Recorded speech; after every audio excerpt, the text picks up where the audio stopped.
In this video, we're going to take a look at a clip from Monk. It's a TV show from the 90s. We're going to be picking out some useful English words and phrases that you can use in your daily life. It's very useful to be able to learn words and phrases in context, because then you know how to use them naturally, which is very important. If you have any questions as we go, leave them in the comments if you haven't done so already, and you enjoy the video, hit the like button and subscribe to see future videos. And now let's get into it.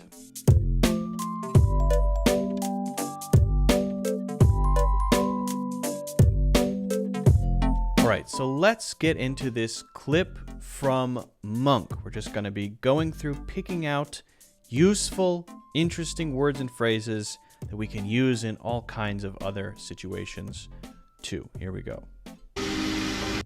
Turn your ears on. Listen. Listen. Listen carefully. What is all this? It's a research lab. Agricultural engineering. Dean Barry founded Beta Vegetech 5 years ago. So what exactly do you do? Okay, so notice he says this 2 times. Right at the beginning, he says, "What is all this?" And then later, he says, "What exactly do you do?" Why is he asking this twice? What is all this? It's a research lab. Agricultural engineering. It's a research lab, agricultural engineering. Okay, so we know what it is. What is all this? It's a research lab, agricultural engineering. Okay, shouldn't that answer the question? Why does he say, "What exactly do you do?" Dean Barry founded Beta Vegetech 5 years ago. So what exactly do you do? So what exactly do you do? Okay, now, this is an extremely useful little phrase that you can use whenever you want to dive a little deeper, dive to the next level of, let's say, specificity. I want to understand more deeply. I want you to be more specific. I understand what you said. It's a lab. Okay, great. It's some kind of bio engineering, agricultural engineering. Fantastic. I want even more specifics. What exactly are you saying? What exactly does that mean? What exactly are you implying? What exactly am I supposed to do about it? All of these are very, very common ways to use this little phrase. Again, always to be just a bit more specific. We're saving the world. Oh, good for you. I was getting a little worried about the world. Let's go back there. For you, I was getting a little worried about the world. Is that a squirrel? Yeah. Good for you. I was getting a little worried about the Hear world. that? Founded Beta Vegetech 5 years ago. So what exactly do you do? We're saving the world. Oh, good for you. I was getting a little worried about the world. Good for you. I was getting a little worried about the world. You hear this a lot. Good for you. This is used in 2 interesting ways. Well, it's used in several ways, but generally it can be used authentically and sarcastically. And sometimes it's not clear which one. Sometimes there's a little gray area between them. Good for you. That means I'm happy for you. You graduated. You got a new job. Whatever.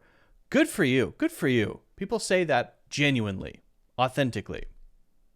Sometimes they say it sarcastically. Oh, good for you. Meaning not good for you, or maybe you think good for you, but I think that's ridiculous, or in some way I don't mean it sincerely, right? So he says, good for you. I was getting a little worried about the world. What this might be about is him being a little sarcastic to say, oh, you really think you're that important that you can save the world? Yeah, right. So good for you. I was worried about the world, but now I'm not because you're here. So that's a bit sarcastic, and I think a bit funny. I like to use it sarcastically, and it may be more often used sarcastically. Oh, good for you. Oh, good for you. We're saving the world. Oh, good for you. I was getting a little worried about the world. Is that a square tomato? Yes, it is. It's a pet project of Dean's. The square shape means that... Listen. Yes, it is. It's a pet project of Dean's. Is that a square tomato? Yes, it is. It's a pet project of Dean's. The square... So a pet project. We're looking at a square tomato. We're in an agricultural biotech lab, and we see a square tomato. The question is this tomato the whole point of the lab? No. How do we know that? Because this is a pet project. So this is where there's this thing that you're working on at your job, in your life, which is very important to you, special to you. You're really interested in it. You really like it. But maybe other people don't necessarily care about it. Maybe other people don't care if it's successful or not, right? Maybe no one told you to do it. Maybe it's just your little thing, right? And if it works, great, great. If it doesn't work, that's okay too. So we know that this square tomato is not the whole purpose of this lab. It's a side project, but it's not just a side project. It's a pet project. So he's very interested in seeing if he can maybe make square tomatoes. He's passionate about that. Anything that you feel that way about, that you came up with, that you decided to do, that you focus on, you may call your pet, my pet project. If you have something in your backyard, maybe you're trying to grow a banana tree or something. Can it grow in this climate if I put heat lamps around it or whatever? It's my pet project, right? It's not my main thing. Fair shape means that farmers can pack 35% more tomatoes per carton. It's cheaper, more efficient. So that means every slice is exactly the same size? How does Now, it just taste? some useful context here. Monk has OCD, obsessive compulsive disorder. So everything has to be in order, in the right place, clean. He has to touch things 3 times, that sort of thing. And so he likes the idea of a square tomato for that reason. Slice is exactly the same size? How does it taste? Who cares? It's a square tomato. You're doing the Lord's work. Literally. You're doing the Lord's work, Who literally. cares? It's a square tomato. You're doing the Lord's work. Okay, so this is tied to his OCD. The Lord's work is usually when you do something selflessly, not for you, not for your wealth, not for something else like that. You are doing something out of the kindness of your heart, right? It's pure, and we often call this kind of thing the Lord's work, as though the reward for doing this is from God. God would want you to do this, right? And maybe there are no earthly rewards like money or fame or something. Well, that would be fine for helping hungry children and providing clean drinking water or something like that. Then we would say, you're doing the Lord's work, and we would mean it. To him, it's doing something that people with OCD would really like. So people with OCD maybe would really like to have a square tomato. So to him, this is the Lord's work. That's kind of the joke.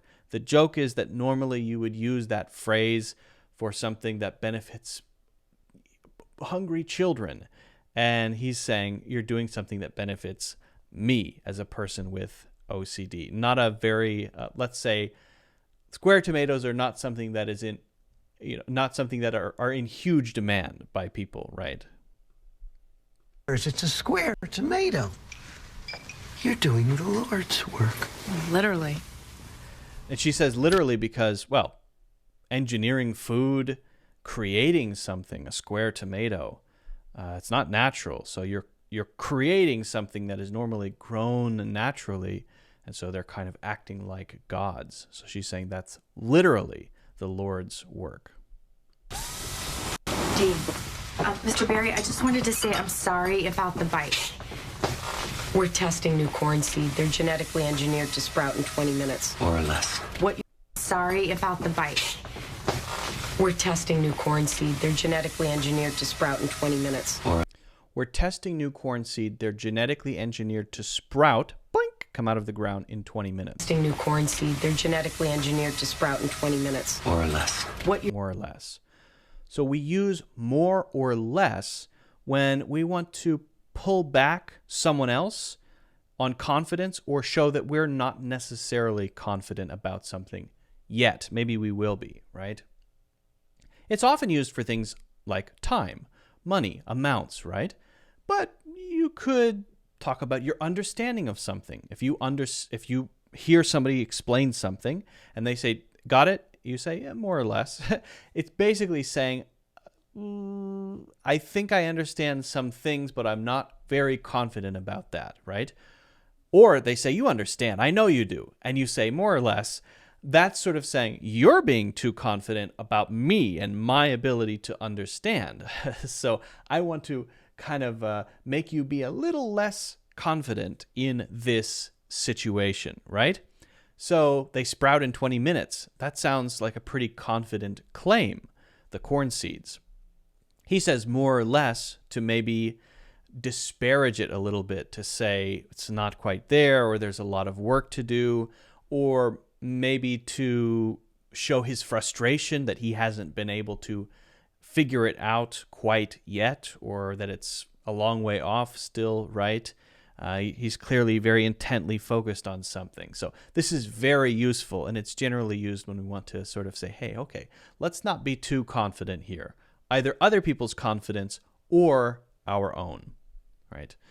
When are you going to be here? You said you'd be here in an hour. Is that right? More or less.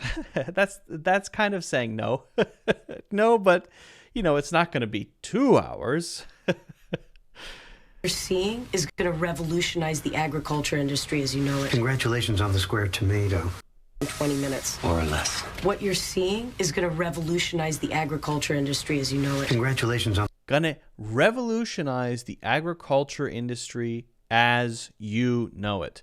Now, this one's slightly strange because typically the phrase is as we know it. So here it's as you know it. Most of the time you'll hear it as we know it.